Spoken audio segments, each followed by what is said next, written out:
انتہائی آسان انداز میں تلاوت کلام ربانی کے ساتھ آج کی اس پاکیزہ بزم کو موت تک نظر فرما رہے تھے۔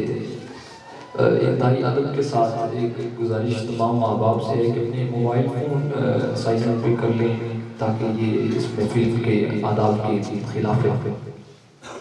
اور الحمدللہ یہ ہمارا عقیدہ اہل سنت کا روز روشن کی طرح عیان ہے کہ ہماری ہر بزم کا آغاز اللہ کے قرآن سے ہوتا ہے، اور اس کے ساتھ ساتھ بڑی محبت و عقیدت کے ساتھ ہمارے بچے کو یہ شعر یاد ہے کہ خدا کا ذکر کرے اور ذکر مصطفیٰ نہ کرے، ہمارے منہ میں ہو ایسی زبان خدا نہ کرے۔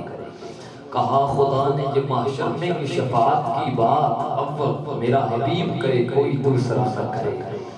اور مدینے جا کے نکلنا مت شہر سے باہر، خدا نخواستہ یہ زندگی وفا نہ کرے۔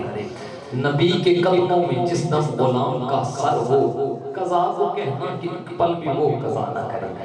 میں بھی پل کو قضا نہیں کرنا چاہتا، اور تاخیر کے بغیر میں اپنے ایوان کی طرف بڑھنا چاہتا ہوں۔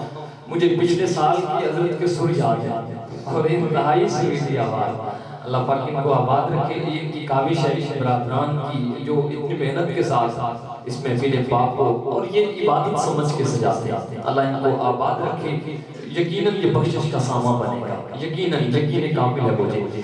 بڑی محبت کے ساتھ میں ملتمس ہوں نعت رسول مقبول صلی اللہ علیہ وسلم کے لیے ہماری انتہائی شفیق شخصیت جناب چودھری محمد اشرف صاحب آپ سے کہ تشریف لائیں، نعت رسول مقبول صلی اللہ علیہ وسلم سے آج کی اس پاکیزہ بزم کو معطر فرمائیں۔